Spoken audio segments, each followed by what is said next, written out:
And welcome to the Business Book Club, which is part of the Marketing Mastermind. I'm Rachel Allan, the facilitator of the Marketing Mastermind, and I have with me here Rosie Shilo, who is our author that we're looking at today, a book. So the purpose of the Mastermind is to empower you to be the best version of yourself by creating effective marketing strategy, and I'm a marketing strategist and a business owner. What we're doing in the book club is we're giving you access to indie authors and also business owners within their own right. We're going to help you learn and open your mind to a new way of thinking in your business. So I believe you never stop learning, and that reading books is a great way to keep opening your mind to new and different ways of doing things. So we're going to meet the author, Rosie, in a moment. We'll learn more about business, and in this today it's all about outsourcing, and we're going to discover some new ways that will hopefully make doing your business easier and better. If you're not here live, you will be listening to this on the recording. That's cool. If you haven't read the book yet, by the end of this recording, or by the time you've listened to this, you might want to go out and grab yourself a copy. And here's our book here, The Outsourcing Secret. So welcome, Rosie. Hello. So Rosie's bio reads, back in 2004, before it was trendy, Rosie Shilo started Virtually Yours. Don't you love being a trendsetter? I'm such a trendsetter. At the time she was working as a nanny, Rosie saw the need for mothers to be able to work from home in order to have time with their children. So years prior to having her own children, Rosie, using her background knowledge of administration, decided to go it alone. Starting out working for a handful of clients, she found herself needing to constantly explain to business owners about working virtually.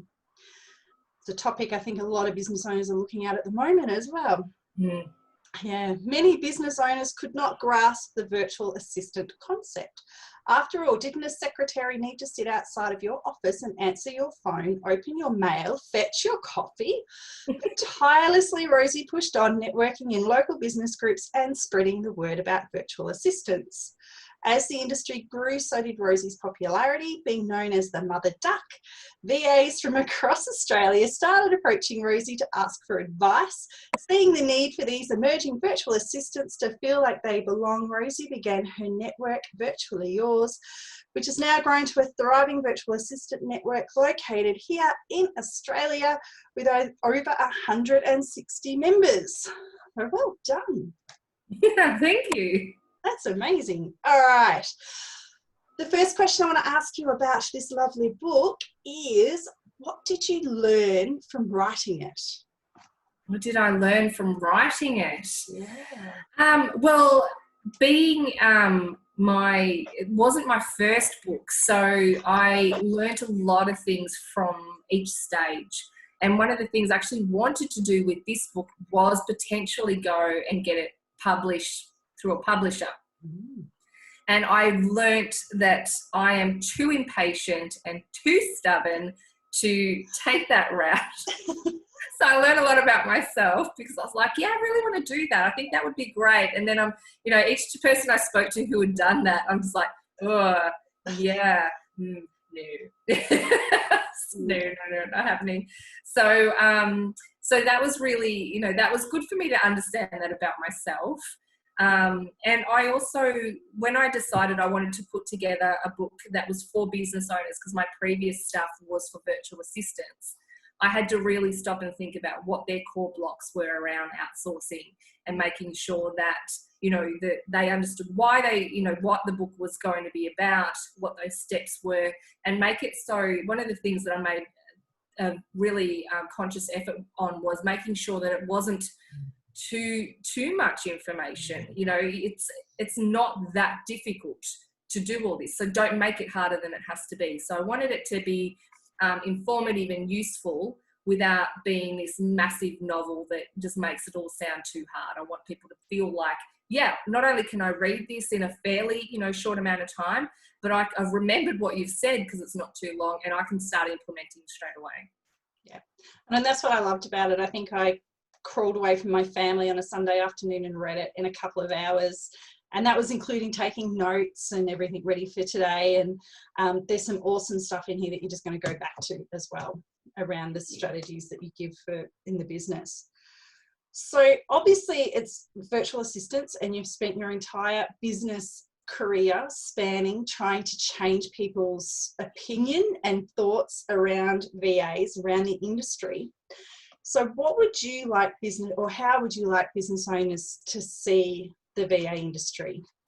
I'd like them to see the VA industry as, you know, the pool of contractors that they can tap into to help them get from A to B. It is now at the point where if you are a business service contractor, so providing any service to businesses that is done off-site, you now qualify. Like, the whole idea of it was providing business to business services remotely. And previously that was really limited, and people are still thinking now that it's limited to those things. But with the technology advances and you know, everything's so much easier now, it's grown because we can do that stuff. Mm-hmm. So things like, even just, I remember when I started off my business, sending large files, so graphic design work and things like that was a bit of a headache. You didn't have online bookkeeping systems. You didn't have social media stuff to work on. Websites were very basic, HTML kind of, you know, clunky things. And you could do those, but even just the communication, you couldn't, you know, doing Zoom rooms like this, all of that was only for people who had, you know, the technology to do it. Mm-hmm. So it's funny that people's mindset around what VAs do hasn't grown with the capability of what they can offer, when it really should have. So everyone, if you need support in your business, the people that you would get in to help you are within the virtual assistant industry. And it doesn't matter what caliber they are. You know, you're not too good to be in the virtual assistant industry. You're just really good at what you do. It's all, you know, within that one. Yeah, absolutely. And I think that you're right. In the book, you have a task list in the back of it around all the different tasks that you can get VAs to help you with and do. And it is huge. Yes. And you know, I'm sure business owners, when you read it, you'll probably go, hey, I do that, and I do that, or I could do that. Or you'd be looking at it going, I need someone to help me with that. Yeah. So a VA can really help you with those sort of things.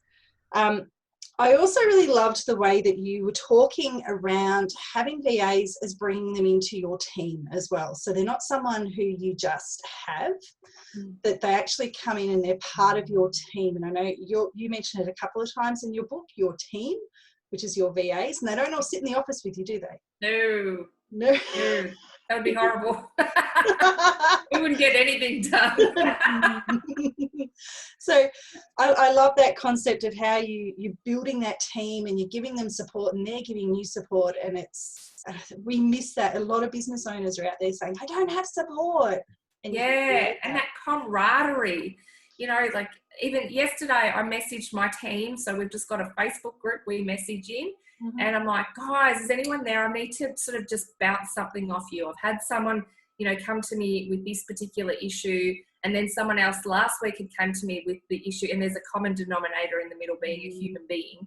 And I'm like, you know, I've provided some advice and support to these two people. You know, what are your thoughts around how I approach the problem? Because the problem is something that affects, you know, Viva or the Virtual Eels Network, which is what my team all about.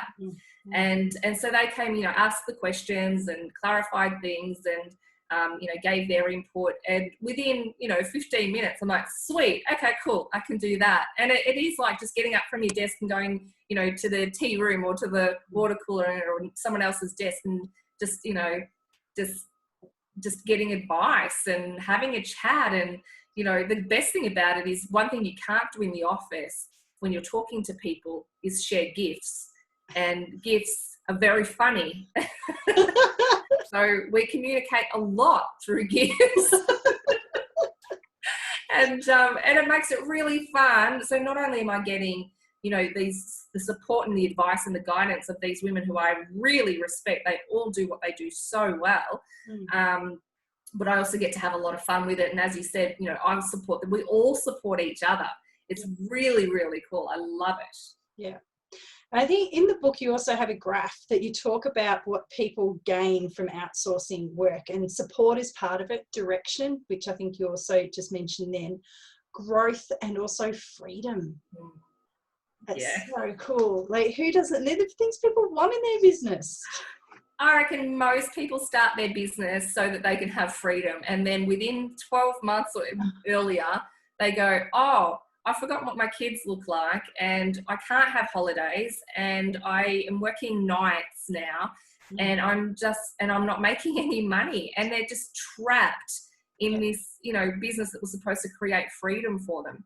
And it's a very hard cycle to get out of without thinking ahead and looking at your direction, getting your goals, working out how you want to get from here to there and what that strategy is going to be, and thinking about that overall investment versus potential outcome as a proper project. You get stuck sitting here going, I can't move forward. I'm stuck in this mode. But you've got to actually just open up those windows and go, okay, now where do I want to be? I've got to really put my big girl pants on now, or blokey boxes, whatever it's going to be. I'm always talking about underwear. And I've got to start investing in getting the support I need so that I don't hate what I do and I don't die of a heart attack in 12 months. Absolutely. And I think we can get stuck in that cycle of hustling and not taking a break because we're hustling. We need to get stuff done. And how are you? Oh, I'm busy. Busy. That's great. Yeah, like, yay, great for you. Yeah. If I was busy eating cheesecake, fine. But vegan cheesecake. Of course it's bad. I wouldn't have thought any other way. But, if I'm busy doing work, that's actually really bad. I know. Or not having time to do stuff like hang with your kids or take a break or go to the movies or whatever it is that you do for yourself. Yeah. That I'm too busy. And that absolutely helps when you have that team that you can sort of just send stuff to. Oh, it does. Especially when they're virtual and you can just sit here and go. So good. The other day, I was at Greensboro Shopping Centre. I said to my husband, I can't remember what I was buying. And while I was there, I knew that my new PowerPoint presentation was being created and something else was being done. I can't remember what it was. And I'm like, oh, I'm so productive. I'm shopping. Because I'm buying bread for the family. Yeah. This stuff is getting done, and I know why, and I know why I've invested my money in that, because I could have been at home doing a really crap job of it myself. Yeah. And I'm like, no, I want to enjoy my life, and you've got to make conscious choices about what things are worth to you. And I'm like, it's actually a very productive day. I didn't even do any work. And then all the work comes flooding back in. Yeah. So the next question I have is, why is it important to build your team? Now, obviously we've talked about support and giving you direction and everything and getting away from the hustle. Why else is it important for us to build our team? Because we could just do it all ourselves and stay doing our thing. We could, and we could do so many things badly. It's funny how many people say, oh, I need another me. And it's like, no, you need another opposite of you, because there's, what you do great. Odds are, there's something that you're very passionate about and you're very good at, and that's awesome. And there's going to be things that you totally suck at, and things that you drop the ball with, and things that you rush or you're too slow with, and you need someone to balance you with that. So you need to kind of find almost your opposite. They've got to be compatible, but opposites. Yeah. So within my team, I've got 5 core people who do work for me, and they all have very different strengths. And it's funny because we all know who's going to get what sort of work, because, if I give the work that I would ask him to do to Corinne will poke her eyes out with a pen, and so stuff like that, they're all completely different. And they're completely different to me. So there's a lot of pieces of any kind of business pie that you need to be, trying to fill or fulfill. And so many people are like, okay, well, because I've got no money, I'm going to create my own website and I'm going to maintain it. I'm going to create my own CRM and I'm going to maintain it and do the workflows, and I'm going to do the networking and I'm going to do the marketing, and I'm going to create the product and I'm going to deliver the product and I'm going to do my social media as well. And, and it just goes on and on and on and on. And you just go, well, when are you actually going to create some revenue? Because that's most of that is not revenue making work. and you can't be strong in all of those. Yeah, absolutely. I think you said that to me when I was recruiting for an online business manager, and my thinking changed from finding someone who just do what I say, to talking to people who would actually question what I tell them. Because I think I know stuff, but other people know stuff too. So instead of just having that person that goes, oh, okay, you want me to post that, I'll go do it, I have someone who goes, no, I don't think we should post that, I think it should be this, or let's pull these images. And eventually I just go, here's the Facebook platform, go do it. Like, whatever, I don't have to direct, they just do it. So I think that that's probably the most critical thing when you're looking for someone, that it's not looking for someone, that you're not looking for yourself. You're looking for someone who's or a yes ma'am person. You're not. Absolutely. No. So you need to have the confidence in yourself to understand that you've got strengths and weaknesses, as does everybody. Yeah. And at the end of the day, like my team, I say this all the time, I'll get their advice for stuff and I'll go, I'm doing it anyway, because I'm just going to do it. And that's okay. I can do that. Yeah. But for the most part, I'm going to be making that decision with the input from these people who have got amazing brains, who can help me make that choice. So I know what my risks are when I then decide yay or nay. Yeah. So, and remembering that they're running their own businesses too. They're pretty damn smart. Oh, yeah. Which is why I love virtual assistants. I don't want any, so there's a time and place for everything, having an employee versus having a contractor. But I love that my team are all self-employed. They've got to have that self-initiative and drive to keep their businesses alive and to keep me happy and their other clients happy. So they've got to be pretty special people. Absolutely. And I think this bit goes into our next question that I want to ask you, which is around building a successful business, which we all want everybody that we work with and ourselves to do. So how can you use building your team as an opportunity to grow a successful business? Well, every time you add someone to your team in a strategic way, in a smart way, you're adding, when you go, there's not enough hours in the day. Well, double them, get somebody to help you. Double them again, get somebody else to help you. So you have more time, but you have more resources, more skills, more knowledge. There's no way that you can't grow if you use that well. And with being one of the best things about having someone answering my phones for me, or do some of the admin things around new inquiries, or setting up certain things in the back end of my system for me, which are all things that I was always capable of doing. But when I was able to let go of those, which was hard, I know it's hard, it was amazing how I was like, oh, I've got space in here to be creative. There's now space in my head for me to do cool new things. I'm going to write a book. I'm going to create a new course, and so those things are only possible and have only been achieved because I can go, all right, today I'm going to be writing my book. I'm going to do a few chapters of my book today because I know things are being handled by my team. And if they need me, obviously I'm here, but I've got so much more capacity to make things happen. Yeah. Awesome. And I'm hearing this because I hear it from a lot of businesses where they're going, oh, it's awesome to say to outsource things, but what about my cash flow? Yeah. And it is, I think in business, cash flow is hard. Yeah. It is hard. So you have to think about it. But at the end of the day, you're very rarely going to get something without paying for it first. Yes. So, and if it doesn't work out or they've done something wrong or whatever, then you need to work that out. You have to have systems in place for that. You might be able to get your money back. You might be able to change things around or get things fixed or whatever. There's usually not too much risk associated with it. So even if you buy an ice cream, you don't eat it and then pay them. You pay them and then you eat it and you work it out from there, right? Yeah. So little things, if you start with small steps, get yourself going, do small projects, because it is like, ripping off one Band-Aid at a time. It's going to rip some hair out, and get comfortable with the people that you're going to try out. You're going to, as Kate Toon says, you're going to kiss a few frogs before you find, your prince or princess. Yeah. And that's normal. It doesn't mean that they're going to be bad people. Sometimes they're going to be amazing people who you're not compatible with. Yeah. Simple.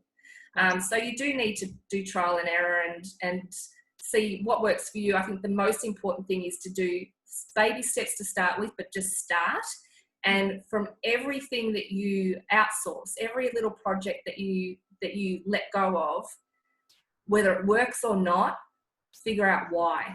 Yeah. Okay, this worked because blah, blah, blah. This didn't work because blah, blah. And it didn't work because they're an idiot. There's always a reason. And you learn from it, and then you just get better at outsourcing and better at finding the right people.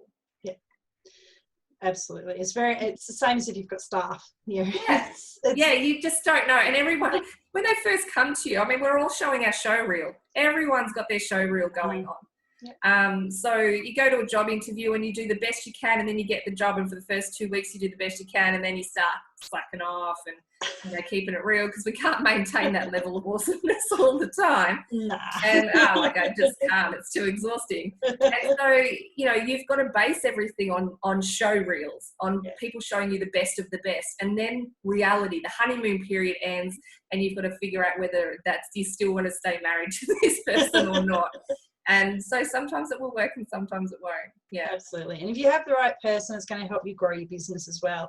And I loved this little graph that you have in your book. I'm going to put it up. It's going to be backwards, but you can get an idea there. Yeah. It's actually not backwards. Oh, isn't it? Oh, there we go. There you go. Cool. But you talked about being in the leverage zone, which is at the very, very, very, very, very top of the triangle here. And I think there's been a lot of, people, it's a buzzword to talk about leveraging your business and making money when you're out shopping, or you're sitting on a beach in Thailand while the money's rolling in. I wanted to talk to you a little bit about how it feels for business owners to be in that leverage zone. It's heaven. Like I'm not living in the Bahamas by any means. But I really am working the way that I want to work, and I've been able to create that by bringing in the right people and allowing them to do what they do. And I could give them more stuff, I could give them less stuff, but what works for me is what we're doing at the moment. And so that means that I can work a couple of days a week, really heads down, bums up kind of thing. And the other days I can be doing stuff, as I work, help out at the local school, or I might be, in my garden or painting or whatever it might be, writing a book, and doing what I want to do, because I, like so many people, I have to make sure that my headspace is as balanced as possible, because when the kids are around, they scramble my brain. When I'm working too much, it's exhausting. I love what I do, but it is exhausting. So I need to be able to balance and have space where there's no work and no kids, and use that time. I call that my non-negotiable. So that's when I'm doing my painting or my gardening or just reading a book or Netflix or whatever it might be, eating food, love food. Because without that, I start to get depressed. I get really depressed and I spiral. And I know what my recipe is for not getting depressed. And it's having a balance of work that makes me feel accomplished, hanging out with the kids to a point in a healthy way, and having my space. It makes me a better parent, makes me a better business owner. And so being able to do that is only possible with the right kind of team and leveraging my time, because people don't sit there and go, oh, she's not working today, because they can always access support. They can always get help. Because my team are there, and because I am still contactable, because I'm not feeling like, oh, I'm still working today. There's another day of work. It's actually always fun and fresh. Yeah. But it's you've got to learn what works for you, and then make sure that you have the support you need so that they're filling in those gaps, and it is in such a way that your business is appealing to your target market. So they're delivering what's needed to be delivered. You're delivering what needs to be delivered for your ideal market to keep on coming in and bringing that revenue in. So it's a recipe. You've got to work out what your ingredients are. But it is so nice, and it's great for everyone around me, because when I get grumpy and depressed, it's really unpleasant for everyone. So it's a public service for me to have leverage. To be operating in the leverage zone. And you're right, because it's so different for so many people. Because some people are, they're cool to work 5 days a week, and 6 days a week if that's what they want. So it's absolutely so different, and it's so nice when you get that balance right. Yeah, it gets unbalanced and you're like, oh, I got to get it back. Yeah, exactly. And you know what? I found one of the hardest skills I had to learn over the years was taking that free time, my time, and enjoying it and not feeling guilty or, you know, oh, I'm so lazy, I'm not working at the moment. And I got tested on that when I did a business partnership with someone, and she wanted to hustle full on. She was really ready for that, and that was perfect for her. And I had just mastered not feeling guilty when I wasn't working. And I had to say to her, no, I can't go back on that. Like, it took me forever to learn this. I can't have the pressure coming and going, you should be working right now. This is my day off. This is it is literally my mental health day. Yeah. And I'm not giving that up for anyone. So we ended up, the partnership dissolved in a really, positive way, because we were very good friends and we could, communicate that to each other. But that was one of the key things, was that I refused to give that up after it being such a difficult thing to learn. Because as you said, everyone's like, you've got to be busy, you've got to be hustling. And if you're not, what are you doing? Mm-hmm. You say in your head, you're like, I'm lazy. People go, oh, you do so much, you're so busy. And I'm like, actually, sometimes I'm really lazy, but it's not. I'm just really clever about finding my own balance. Yeah. And building that support in around you. Yes. Yeah. So I have a belief that if you do a task more than once, that you need to write a system, and then you either automate it or you outsource it. It's something that I tell so many people. If you find yourself doing that task again and again, write it down, process it, automate it, outsource it, get rid of it out of your head, because you don't need to do it. Yeah. So in the book, you mentioned that those who fail at outsourcing normally don't let go of control. They don't communicate very well. They don't have systems in place, and they also assume things. So what are your thoughts around those? Did you want to expand on any of those? Yeah, so there's some nightmare clients out there that do kind of all of that. It is hard to let go, and as contractors, we know that. And I always say, I actually only work with VAs who outsource stuff themselves, because it is hard to understand how much trust I'm putting in them unless they've done it themselves. There's so many people who start their business off and they're like, just give me work, I'll do work for you. And it's like, you don't understand what you're asking. Yeah. This is a big trust thing for me, to let you in on, the mess that is the back end of my systems, or the chaos that is my brain, or the awesomeness of this system, whatever it might be. It can be brilliant, and you don't want to reveal that to people. And so it can be quite scary. But so some people just really struggle to let go, and they need to be supported to learn how to let go. Yeah. And some just never do. And there's only so much you can do with that. Whereas there's other people who let go, and then they kind of don't, they hover and they micromanage, and they're like, how's that going? What are you doing with that? Or they'll give you projects one step at a time, so you can move forward, but then you got to wait for them to give you the next bit, and then you move forward, and then you got to wait. And then they wonder why the bill at the end is really big, because there's been so much stop, start. Yeah. And there's no flow, and there's no trust, and there's no, respect for skills. Mm-hmm. So, those sorts of things, when they're doing that, or they're assuming that things are, that they've communicated well. So the assuming and the communication are pretty much part and parcel. If they're not communicating well, and they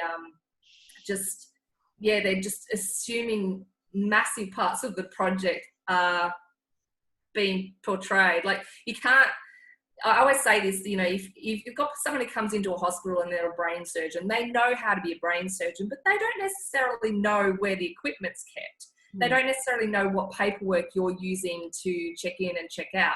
You still need to orientate them on how you run things, how you like things to be run, and what the mission and the goals for that hospital are. Because they're going to be different everywhere. Doesn't mean they don't know how to open up a brain and do brain surgery. So when you get someone to come in and help you with your systems, your admin, your phones, or whatever it is, you need to orientate them like you would anybody. You can't assume that they know how you want things to work. And sometimes it's kind of funny, because we don't know that we don't know this stuff until we hire someone. And then we go, I don't know what I like. I don't know how I do that. Oh, crap. I think I had it all together. I thought I knew, but I don't. I'm not as clever as I thought I was. Yeah, and that's okay. So Yeah, absolutely. Because you can learn stuff. Yeah, Absolutely. Yeah, and I think, well, we've talked about it not working. What do you think business owners need to learn from an experience that doesn't go right? And you kind of touched on it before. Yeah, so when things don't go right, it can be part of that communicating at the start exactly what works for you and what doesn't, and what you're trying to achieve from the project. Mm-hmm. So I think that's usually the main thing, when there's that kind of jumping in there without getting really clear on who understands what. So, and that often happens because people jump in without signing an agreement. Mm-hmm. And people are scared of signing an agreement. They think it's a phone contract, and it's not. The agreement should just outline, this is what I understand the role to be, and this is what I kind of expect from you in terms of payment terms, privacy, confidentiality, all that sort of thing. And, this is what you can expect from me. Happy with that, sign it.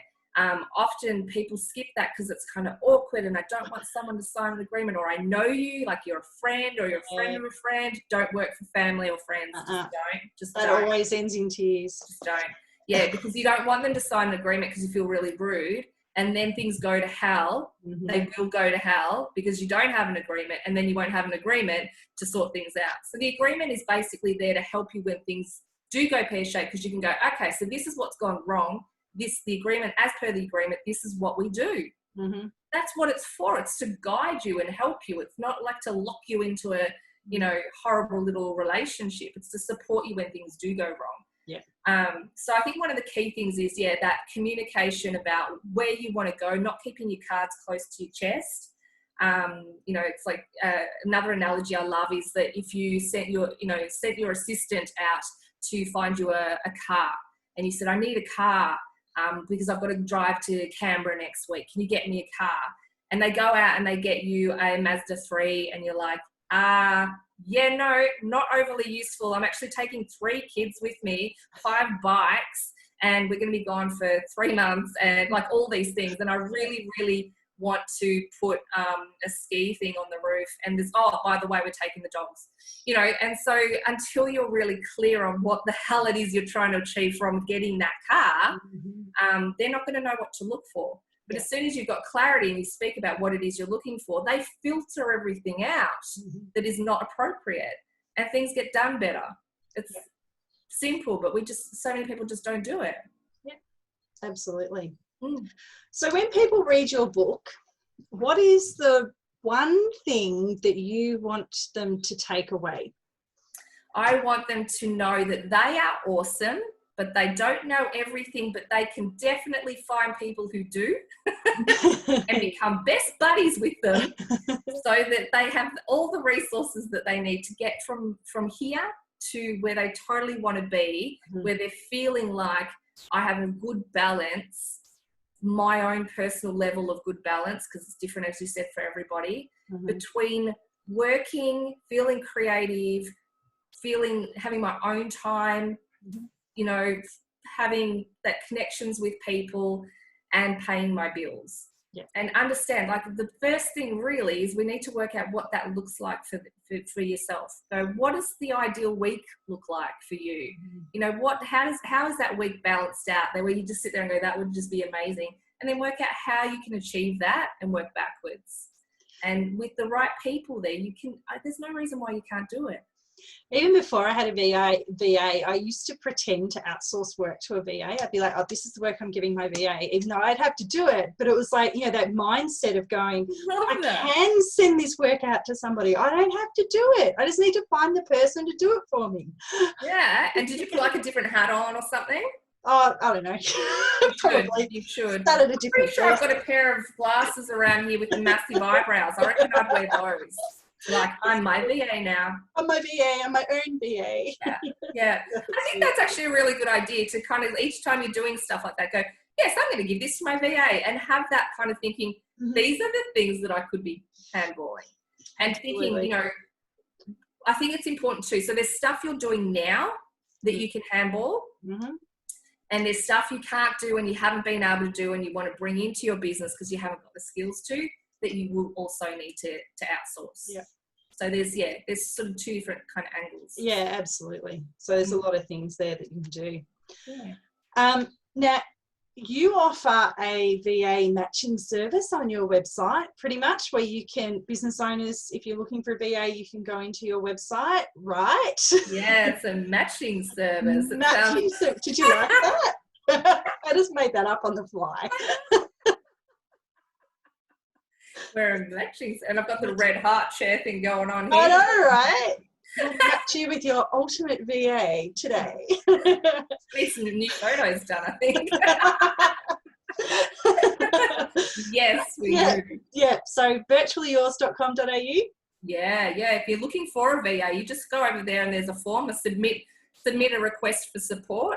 And we just ask you what the basics that we need to know, or that the VAs on our network need to know, for the right ones to then contact you to have a chat. If we've got someone on the network who has the skills that you need, they'll then contact you to have a chat, see if they're a good fit, test out your filters, see whether you feel comfortable with them, whether they're not exactly like you, whether they help fill those gaps, but that you feel really that the communication is good. Yeah. And then you can take it from there. And we just introduce you. It's not like a recruitment agency or anything. We just go, hey, you guys could work together. See ya. But if you need help, you can come back and have a chat. Yeah, absolutely. Yeah. So my final question for you, which is around business success. What does business success mean to you, and how are you creating it? For me, I feel like since I started, which was a long time ago, I have totally achieved my first vision of business success, which, as I said, was around having some semblance of balance where I can make choices each day about how I'm spending my time. But moving forward from here, I just want to, keep working on that, achieve bigger projects and impact more people. While still having, being able to have those choices. So things for me have changed up this year. My kids are now both in school. So it's the first time in 10 years. So I've got more opportunity to kind of, attack things and give things a go. So for me, it's about, just stretching out each year and trying to do things, differently and have more impact, and just see what happens. Oh, game changer. Awesome. So thank you very much for sharing with us. And for having me. No, you're welcome. I really enjoyed the book. Rosie actually gifted me this book, which I was really excited about. So I really enjoyed it. It was a really simple read, and there's lots and lots and lots of tips in there for people who are either already outsourcing or wanting to start to outsource work as well. So that's awesome to read. Our next book in the Business Book Club we are reading is Your Passion, Your Future, the 5 Ds of Fast Track Your Business, which is by Deb Fribbins. So we move from Rosie in Melbourne to Deb, who's based in Geelong. Again, this is another really, really, really simple, easy read.